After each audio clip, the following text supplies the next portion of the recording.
ایک شخص ایک جگہ سے گزر رہا تھا تو وہاں ایک ہاتھی بندھا ہوا تھا۔ اب ہاتھی جس رسی سے بندھا ہوا تھا وہ رسی اتنی نازک تھی، اتنی مضبوط نہیں تھی کہ ہاتھی اتنی اسٹرینتھ رکھتا تھا کہ وہ اس رسی کو توڑ سکے اور بھاگ سکے، لیکن ہاتھی بھاگ نہیں رہا تھا۔ اب وہ شخص بڑا حیران ہوا اور وہ اس کے مالک کے پاس چلا گیا، اس سے پوچھا کہ یہ ہاتھی رسی کیوں نہیں توڑ کے بھاگ رہا، حالانکہ یہ توڑ سکتا ہے رسی۔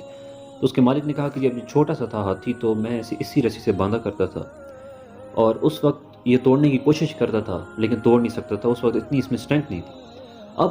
اتنا بڑا ہونے کے باوجود، اسٹرینتھ رکھنے کے باوجود، اس کے ذہن میں یہ بات بیٹھ گئی ہے کہ میں اس رسی کو نہیں توڑ سکتا، تو اب وہ کوشش ہی نہیں کرتا رسی توڑنے کی۔ تو اگر یہ مثال میں انسانوں کے اوپر اپلائی کروں تو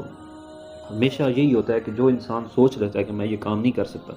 تو وہ پھر کوشش ہی نہیں کرتا اس کام کو کرنے کی، اور جو انسان یہ سوچ لیتا ہے کہ میں نے یہ کام کرنا ہے تو وہ فیل ہونے کے باوجود دو تین چار جتنی دفعہ ہی فیل ہوتا ہے لیکن الٹیمیٹلی وہ کام کر کے دکھاتا ہے۔ تو جب ہماری یہ سوچ ہو جاتی ہے کہ ہم یہ کام نہیں کر سکتے تو پھر ہم کبھی بھی دوسری بار ٹرائی نہیں کرتے اس کام کو۔ تو میں تو ہر ویڈیو کے اندر میکسیمم جتنی بھی ویڈیوز ہیں اس میں یہ ایک فارمولہ بتاتا ہوں کہ try again till you succeed, Allah will give you the fruit of labour.